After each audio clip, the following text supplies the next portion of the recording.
कुछ चीज़ें अनप्रेडिक्टेबल होती है। इसका मतलब है कि कुछ चीज़ों का अंदाज़ा लगाना थोड़ा मुश्किल है या फिर लगभग नामुमकिन जैसा है। आप उसका अंदाज़ा नहीं लगा सकते हैं, सिर्फ़ आप उसे प्रेडिक्ट कर सकते हैं कि ऐसा हो सकता है। अब जैसे मान लीजिए कि मौसम का जो जानकारी होता है, इसका ये मतलब फ़िक्स आप अंदाज़ा नहीं लगा सकते कि इतना बज के इतना मिनट पे बारिश होगा या फिर इतना बज के इतना मिनट भूकंप हो सकता है।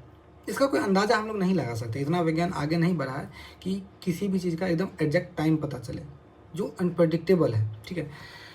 कोई किसी प्रकार का दुर्घटना उसका भी कोई अंदाज़ा नहीं लगता है, ठीक है? तो बहुत सारे ऐसी चीज़ें होती हैं जो अनप्रेडिक्टेबल होती है और साथ ही साथ मार्केट, शेयर बाज़ार भी सेम ही वैसा ही है। मतलब यहाँ पे भी आप मतलब आप सिर्फ़ अंदाज़ा लगाते हैं। आप एग्ज़ैक्ट मतलब एक कन्फर्म नहीं बताते हैं कि यही होगा।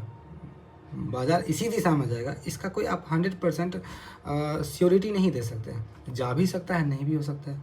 बारिश हो भी सकती है और नहीं भी हो सकती है। भूकंप आ भी सकता है और नहीं भी आ सकता है। दुर्घटना हो भी सकती है और नहीं भी हो सकती है। मतलब इसका ये मनमौजी होते हैं ये सब, मतलब अपनी मर्ज़ी के होते हैं, ठीक है? तो यहाँ पे अगर कोई इंसान कह रहा है कि नहीं मैं गारंटी दे रहा हूँ कि ऐसा ही होगा, तो माफ़ कीजिएगा सर, ये लगभग हवा में तीर छोड़ने जैसा है। हम आप सिर्फ अंदाजे के आधार पे या फिर अपनी रणनीति के आधार पे इसमें एंट्री लेते हैं, बाय और सेल करते हैं, ठीक है? अब जब हम बाय और सेल करते हैं तो इसमें जोखिम भरा होता है। ये कि चूँकि जोखिम चीज़ें जोखिम भरी चीज़ें हैं बाज़ार, शेयर बाज़ार। तो यहाँ पे जोखिम से बचने के लिए एक एसएल नाम का एक स्टॉप लॉस नाम का एक जो है एक दिया जाता है, एक हमारे ब्रोकर अकाउंट में दिया जाता है। सर उसका प्रयोग करें, ठीक है? बहुत सारे मेरे साथी जो लोग हैं वो लोग एसएल का प्रयोग नहीं करते हैं, समझते हैं कि एसएल का प्रयोग क्यों करना है, एसएल प्रयोग करूँगा हिट हो जाएगा, और वो वेट करते रहते हैं लॉस में, और उनका लॉस बहुत बड़ा चला जाता है। इतना लॉस बड़ा चला जाता है कि उन्हें रिकवर करने में कम से कम अगले 2-3 दिन लगेंगे, और क्या पता 2-3 दिन में अगर उन्होंने रिकवर कर भी लिया तो फिर अगला ट्रेड जो है उन्हें लॉस दे देगा। तो ओवरऑल वो सिर्फ लॉस करेंगे, रिकवर करेंगे, लॉस करेंगे, रिकवर करेंगे और फिर लॉस करेंगे, और ये साइकिल चलता रह जाएगा।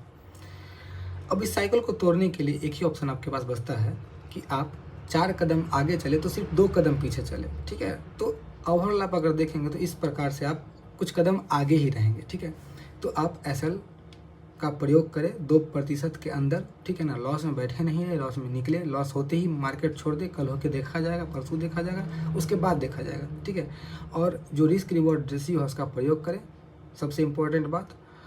और हमेशा जितना कम से कम हो उतना बाज़ार को दे, और जितना ज़्यादा से ज़्यादा हो बाज़ार से ले, और इस बीच का जो गैप है उस गैप को मेंटेन करें, तब जा कर के ही आप प्रॉफिटेबल ट्रेडर बन सकते हैं। अन्यथा सिर्फ आप लॉस रिकवर करने के चलते सिर्फ और लॉस करते जाइएगा सर।